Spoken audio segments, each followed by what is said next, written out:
안녕하세요. 제가 오늘 발표를 할 세션은 Line Planet and AI Conversation with AI입니다. 세션에 들어가기 앞서 간단히 제 소개를 드리고 시작하겠습니다. 제 이름은 정덕범입니다. 발음하기 쉽지 않으실 것 같아서 타이거라고 불러주셔도 좋습니다. 짧게 제 커리어를 소개해 드리겠습니다. 저는 지금 현재 프로덕트 매니저로 일을 하고 있고요. 저는 2007년도에 작은 온라인 교육업체에서 일을 시작했고 2011년부터 2022년까지 사스 협업 도구를 다양한 포지션에서 경험을 했습니다. 그리고 2022년에 라인 플러스에 합류해서 지금 현재 라인 플래닛을 담당하고 있습니다. 저라는 사람에 대해서 조금 특별하게 알려드릴 게 없을까 좀 생각을 하다가 제가 수집하고 있는 취미에 대해서 말씀을 드릴까 합니다. 저는 코카콜라를 매우 좋아하는 편인데요. 그래서 항상 여행지나 출장을 오면 콜라와 관련된 굿즈를 찾아서 다니고 있습니다. 네. 세션이 끝났을 때 세 가지만 좀 기억해 주셨으면 좋겠습니다. 타이거라는 이름과 그리고 코카콜라 그리고 라인 플래닛을 기억해 주셨으면 좋겠습니다. 제 소개는 마치고 준비한 세션으로 들어가겠습니다. 발표 순서는 먼저 라인 플래닛이라는 서비스를 들어보신 분들이 거의 없으실 것 같아요. 그래서 라인 플래닛이라는 서비스를 간단히 소개해 드리고 오늘 세션 주제인 보이스 AI에 대해서 좀 왜 지금 보이스 AI를 말하는가를 말씀드릴 예정입니다. 그리고 최근 현장에서 나와 있는 AI 사례에 대해서 소개해 드릴 예정이고요. 그 다음으로는 AI 에이전트가 갖춰야 될 기술적 요소에 대해서 좀 설명을 해 드릴 예정입니다. 다섯 번째는 AI가 조금 더 나은 답변을 하려면 보이스 AI 에이전트한테 어떻게 하는 것이 좋을지 말씀을 드릴 예정이고요. 마지막으로는 그룹콜에서 보이스 AI에 대한 얘기를 드릴까 합니다. 먼저 라인 플래닛 소개를 드릴게요. 라인 플래닛이 어떤 서비스인지 좀 간략하게 말씀드리면 라인의 통화 기술을 솔루션으로 만든 제품 이름입니다. 그래서 간단하게 라인의 통화 기술을 다른 서비스에 이식할 수 있는 프로덕트라고 보시면 될 것 같습니다. 라인은 2011년도부터 자체적으로 통화 기술을 자체 개발하고 운영해 왔습니다. 그래서 대략 14년간 그 운영 노하우도 쌓여 있고 기술적 인 부분들도 굉장히 많이 디벨롭을 해오고 있습니다. 라인 플래닛은 지금 현재 다양한 멀티 플랫폼도 지원하고 있어서 iOS, 안드로이드, 윈도우, 맥OS, 웹, 플러터까지 어떠한 플랫폼을 이용을 하시더라도 쉽게 가져가서 이식할 수 있는 상태라고 보시면 되고요. 조금만 더 라인 플래닛에 대한 설명을 드리자면 라인의 유저가 대략 2억 명 정도인데 2억 명 정도가 사용하는 통화 기술을 만족시키려면 저희가 첫 번째로 중요하게 다루는 것은 품질입니다. 그래서 라인의 통화 품질이 저희도 자신감이 있듯이 그 기술을 그대로 가져온 라인 플래닛도 품질에 대한 자부심이 있고 이용해 보시면 품질이 좋다구나 라는 것을 느끼실 수 있을 겁니다. 그 외에도 라인에 있던 다양한 노하우들이 그대로 담겨져 있기 때문에 이용을 하시게 되면 스케일러빌리티나 그다음에 노하우들도 그대로 이용하실 수 있다라고 생각하시면 좋을 것 같습니다. 라인 플래닛은 간단하게 이렇게 알고 계시면 좋을 것 같고요. 다음으로 넘어가겠습니다. 보이스 AI, AI 중에 보이스 AI를 왜 지금 얘기하는지에 대해서 좀 말씀을 드리려고 합니다. 리모트 커뮤니케이션에서 발전을 어떻게 해왔는지를 돌아보면 처음에는 편지나 근시일 내에는 이메일과 같은 형태로 서로 커뮤니케이션을 했습니다. 지금 그게 진화를 해서 전화가 발명이 되고 더 나아가서는 화상통화까지 구현이 됐습니다. 지금은 AI 시대라고 하죠. 그래서 AI와 대화를 나눌 때 저희는 텍스트가 익숙해진 단계라고 보고 있습니다. 다음 단계는 뭔지 생각을 해보면 간단하게는 SF 영화나 소설이나 드라마처럼 인공지능 로봇과 얘기를 할 때 텍스트로 얘기하는 것보다는 사람과 대화하듯이 목소리로 자연스럽게 대화하는 것들이 일상적으로 마주하게 됩니다. 영화나 소설, 드라마 같은 경우에는 사람의 욕망을 그대로 표현한다라고 생각을 하기 때문에 이 흐름의 방향은 지금까지 텍스트, 보이스, 비디오와 같이 자연스럽게 이어질 거라고 생각합니다. 지금 현 시점은 보이스와 비디오로 넘어가기 초입 단계라고 생각을 합니다. 지금 AI에 대한 소프트웨어 발달과 그 다음에 하드웨어와 소프트웨어 인프라까지 발전하고 있기 때문에 이 시간의 가속도가 점점점 빨라지게 될 겁니다. 그래서 제가 발표를 하고 난 얼마 후에는 일상적으로 보이스 AI 에이전트를 만날 수 있지 않을까 생각합니다. 최근에 실제 발표된 몇 가지 사례들을 공유해 드리겠습니다. 첫 번째는 커스터머 서포트 에이전트인데요. 미국 보험 회사인 e헬스라는 회사의 사례입니다. 이 회사는 고객 상담이 이제 잘 안 되는 야간의 시간이나 이런 쪽에 대응하기 위해서 AI 에이전트를 제공하려고 했습니다. 그래서 테스트하는 기간 동안 운영을 해보는데 반응이 너무 좋아서 실제 2025년 5월에 런칭했을 때는 24시간 CS를 AI 에이전트가 받게 되는 걸로 릴리즈를 했습니다. 고객 입장에서 고객 상담을 할 때 기다리는 시간만큼 불편한 점이 없었는데요. 고객 입장에서는 그런 부분을 해소했고 회사 입장에서는 놓치는 고객들을 다 잡을 수 있기 때문에 그런 부분도 회사의 이익으로 돌아갔던 거죠. 그래서 사용자와 회사의 이익이 서로 윈윈되는 사례라고 볼 수 있고요. 보이스 AI 에이전트가 가장 많이 활용되는 영역 중에 하나로 커스터머 서포트 사례라고 보시면 될 것 같습니다.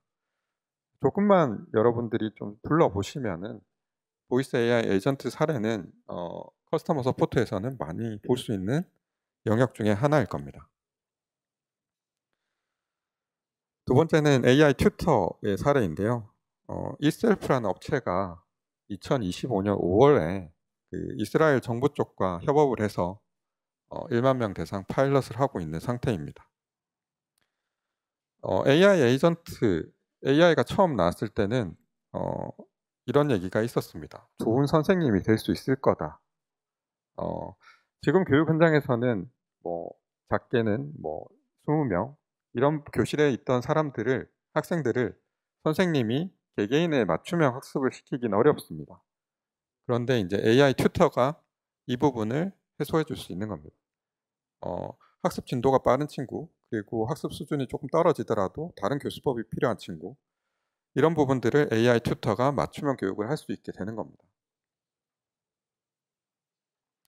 다음은 엔터테인먼트 사례인데요. 엔터테인먼트는 캐릭터.ai라는 서비스입니다. 한 번쯤 써보신 분들도 계실 것 같은데 이 사례는 좀 첨부한 이미지를 보시면 좀 이해하기 쉬울 것 같습니다. 아인슈타인과 통화하는 부분인데요. 이미 고인이 된 아인슈타인과 대화를 나눌 수 있는 그런 부분들을 상상만 했던 거를 실현했다라고 보시면 됩니다. 그래서 제가 만든 캐릭터와 제가 만든 대화를 나눌 수도 있는 거고 다른 사람이 미리 만들어 놓은 캐릭터와 대화를 나눌 수 있는 거죠. 이 기능을 캐릭터.ai에서는 릴리즈한 다음에 체류 시간 자체를 많이 늘렸다라고 합니다. 그렇기 때문에 이 누군가와 AI와 대화를 나누는 것 자체에 대한 매력을 서비스에 넣음으로써 서비스의 충성도도 높이고 체류 시간도 높일 수 있는 부분이라고 보시면 될 것 같습니다. 다음은 게임의 사례인데요. 게임 같은 경우는 정확하게는 실제 사례까지는 아닙니다. 좀 실험적으로 하고 있는 사례이기 때문에 좀 가져왔고요. 몇 해 전까지만 해도 메타버스가 한창 유행이었습니다. 메타버스가 한창 유행일 때 프리가이라는 영화가 나왔는데요. 프리가이라는 영화가 논플레이어블 캐릭터가 AI로 만들어져 있습니다. 그러면서 각성해 나가는 과정을 보여주고 있는데요. 그거를 실제 게임에서 구현하고 있는 중이라고 보시면 될 것 같습니다. 지금은 게임을 할 때 정해져 있는 시나리오에 맞춰서 NPC들이 동작을 했습니다. 근데 이러한 기술들이 반영이 되면 앞으로의 게임은 개개인마다 다른 시나리오가 동작하게 될 거라고 보시면 될 것 같습니다. 사례는 여기까지 공유 드리고, 보이스 AI 에이전트에 대해서 좀 어떻게 구조적으로 만들어지는지를 좀 설명드리도록 하겠습니다. 기존에 있던 챗봇으로 AI 대화를 나눌 때는 사용자가 입력한 데이터 자체를 라지 랭귀지 모델로 보내고 그 답변을 받으면 되는 부분이었습니다. 하지만 이 사람의 목소리로 AI 에이전트를 동작시키려면 추가적인 부분들이 필요한데요. 그냥 언뜻 상상을 해보면 네트워크를 통과하는 구간은 당연히 있을 거고, 사람의 목소리를 기계가 인식할 수 있는 텍스트 변환 과정이 있을 거고, 그 변환된 데이터는 기존 챗봇과 동일하게 라지 랭귀지 모델을 쓸 거고, 라지 랭귀지 모델이 이제 답변을 준 텍스트를 다시 사람이 이해할 수 있는 언어로 바꾸는 과정이 필요할 겁니다. 이러한 체인 모델로 구성이 되는데요. 딱 이렇게 구성을 하면 좀 문제점이 발생합니다. 그래서 제가 오늘 좀 말씀드리고 싶은 거는 좀 자연스러운 AI, 보이스 AI 에이전트를 만들려면 뭐가 더 필요한지를 좀 말씀을 드리도록 하겠습니다. 첫 번째는 사용자가 말하는 말을 전처리를 좀 하면 좋습니다. 네, 전처리가 필요하다는 말을 좀 드리고 싶고요. 전처리 기술은 대표적으로 좀 두 가지를 말씀드리도록 하겠습니다. 노이즈 서프레션과 어쿠스틱 에코 캔슬레이션입니다. 노이즈 서프레션 같은 경우에는 주변의 잡음을 제거하고 사용자의 목소리에 포커스를 맞출 수 있는 그런 기술이라고 보시면 될 것 같습니다. AI 에이전트와 대화를 나눌 때 어떠한 환경에서 대화를 나누지는 정해져 있지 않기 때문에 주변의 소음들을 제거하는 것은 좀 필요합니다. 그래서 사용자의 목소리에 맞춰서 전달하는 것이 필요하다라는 걸 좀 말씀드리고 싶고요. 이렇게 되면 대화의 품질도 자연스럽게 높아질 수 있는 거죠. 어쿠스틱 에코 캔슬레이션 같은 경우에는 기존에 있던 전화나 화상에 의해서도 많이 경험을 하셨을 수 있습니다. 나의 말이 스피커를 통해서 다시 나오는 그런 현상을 에코라고 하는데요. 이런 부분들을 제거하지 않으면 기존의 사람과의 대화에서는 어떻게 봤을 때는 나만 참으면 될 일인데 AI 에이전트일 경우에는 좀 문제가 달라집니다. 나의 말이 AI가 다시 듣게 되면, 혹은 AI가 하는 말을 AI가 다시 듣게 되면, 이런 문제들을 좀 해소하기 위해서는 에코 캔슬레이션이 필요하다라는 부분을 말씀드리고, 이 부분은 좀 뒷장에서 좀 자세하게 말씀을 드리도록 하겠습니다. 다음은 네트워크인데요. 사용자와 보이스 AI와 대화하는 구간에서는 네트워크 구간이 존재합니다. 사실 가장 중요한 부분은 라지 랭귀지 모델의 성능이 제일 중요합니다. 라지 랭귀지 모델이 빠르게 답변을 줘야지만 빠르게 답변할 수 있는데, 저희가 챗봇 같은 경우에는 지금은 짧게는 몇 초, 길게는 몇 분까지도 이제 답변을 대기받게 되는데, 저희가 보이스 AI와 대화할 때는 사람과 대화하는 것처럼 기대하고 있습니다. 그래서 그 기다림을 최대한 줄여야 되는 게 저희 입장에서는 중요한 기술입니다. 그래서 라지 랭귀지 모델이 제일 중요한 부분인데 그 부분을 저희가 컨트롤할 수 없는 부분인 거고, 저희가 할 수 있는 부분, 레이턴시 컨트롤과 컨제스션 컨트롤 두 가지를 지원해야 됩니다.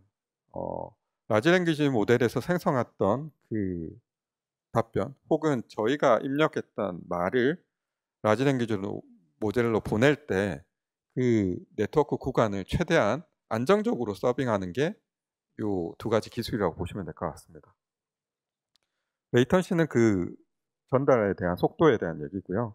컨제스션 컨트롤은 사람이 많은 환경, 지금 저희 발표회장처럼 사람이 많이 모였을 때 네트워크에 대한 품질이 떨어집니다. 이런 환경에서도 통화를 이어나가거나 통화 품질을 떨어뜨리지 않고 콜을 이어나갈 수 있는 기술을 컨제스션 컨트롤이라고 합니다. 그래서 이 두 가지를 하게 되면 라지 랭귀지 모델이 좀 더 기술이 발달하면 할수록 이런 부분들이 안정적으로 서빙될 수 있다는 걸 말씀을 드리고 싶습니다. 다음은 VAD와 턴 디텍션인데요.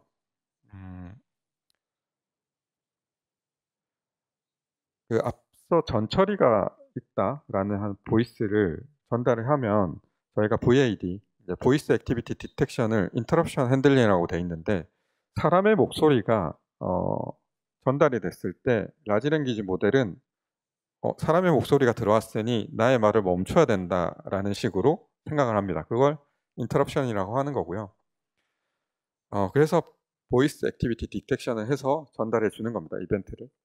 그리고 턴 디텍션 같은 경우에는 초반에 저희가 보이스 모드가 나왔을 때 문제가 됐던 부분들이 뭔가 추임새를 말을 하거나 아니면 좀 길게 생각을 했을 때 사용자의 말이 끝났거나 혹은 내 말을 끼어든다라고 판단해서 라지 랭귀지 모델이 답변을 멈추거나 끼어드는 상황들을 발생하게 됩니다. 그래서 턴 디텍션 같이 지금 화자가 말을 하고 있구나, 화자가 나의 말을 호응해주고 있구나, 그런 거를 감지하는 기술을 턴 디텍션이라고 합니다. 그래서 이러한 요소들이 다 갖춰지면 보이스 AI 에이전트는 좀 더 자연스러운 대화를 나눌 수 있게 되는 겁니다. 그래서 초반에 있던 단순하게 텍스트로 변환해서 라지 랭귀지 모델로 보내고 라지 랭귀지 모델에서 다시 텍스트로 STT로 해서 보내는 것보다는 추가적인 기술을 넣어서 자연스럽게 만드는 게 중요하다라는 거고요. 지금부터는 조금 더 나은 답변을 보이스 AI 에이전트가 주게 만드는 실험을 좀 공유해 드리고자 합니다. 저희는 14년 동안 라인의 통화 기술을 제공하면서 경험했던 것이, 좋은 품질의 음성을 상대방에게 전달하면 상대방은 좀 더 나은 답변을 줄 수 있다라는 경험적으로 알고 있는 게 있습니다. 그래서 AI한테도 동일하게 적용을 할 수 있다라고 생각을 합니다. 일단은 전처리를 했을 때와 안 했을 때 그 AI가 인식하는 그 수준이 어떻게 달라지는지를 실험을 해봤습니다. 전처리에서는 노이즈 서프레션과 에코 캔슬레이션을 각각 한번 봤고요. 실험은 신호 대비 잡음비라고 하는 SNR을 사용했습니다. 그리고 저희가 합성된 오디오를 전처리를 하고 보내거나 전처리를 하지 않고 바로 보냈을 때 이 두 개의 차이가 어떻게 되는지를 보고 그 다음을 좀 설명을 드리도록 하겠습니다. 리얼타임 그 비교를 위해서 잡음 제거했던 기술은 저희 라인 플래닛 쪽 걸 썼고요. 그 다음에 STT 모델은 오픈AI의 GPT-4 트랜스크라이브를 썼습니다. 지금 보시는 게 실험 결과의 값인데요. SNR의 값이 음수값인 상태 마이너스 14dB에서 플러스 4dB까지 진행을 했습니다. dB가 0인 거는 신호와 잡음이 같은 수준이라고 보시면 될 것 같고, 마이너스 음수값일 때는 신호가 잡음보다 약한 상태, 잡음이 더 큰 상태입니다. 그래서 마이너스 14dB는 굉장히 잡음이 많은 상태라고 보시면 될 것 같고요. 그래서 그런 상태에서 바로 STT로 보냈을 때 마이너스 14dB에서 2dB까지 전혀 인식을 못하고 있는 것으로 보입니다. 반면에 노이즈 서프레션을 해서 보냈을 때 인식하는 결과값은 주요 단어를 인식 못하는 정도의 수준입니다. 그리고 1dB와 4dB로 넘어갔을 때는 신호, 저희가 말하는 목소리에 대한 신호가 좀 더 큰 상태죠. 여전히 그래도 잡음이 꽤 많은 수준으로 있기 때문에 1dB와 4dB에서는 전처리를 하지 않았을 때 주요 단어들을 잘못 인식하는 걸로 나옵니다. 하지만 전처리를 해서 보냈을 때는 100% 인식하는 걸로 나옵니다. 그래서 전처리를 해서 보내면 좋게 인식한다. 그래서 AI가 좀 잘 인식할 수 있다라는 걸 말씀을 드리고 싶고요. STT 모델을 쓰지 않고 오픈AI에서 나온 리얼타임 API, 즉 스트림을 바로 보내는 방식도 테스트를 해봤습니다. 사실 스트림을 바로 보냈을 때는 라지 랭귀지 모델이 어떤 답변을 줄지 모르기 때문에 저희가 프롬프트로 에코봇과 같은 형태로 답변을 줬습니다. 인식한 대로 바로 답을 달라 라고 해서 보냈고요. 그 결과는 지금 보시는 표와 같고요. 바로 스트림을 보냈을 때 이전에 STT와 좀 다른 부분은 전처리를 안 했을 때는 지난번에는 1dB에는 어느 정도 인식을 했는데 지금은 1dB에서도 인식을 못하고 있습니다.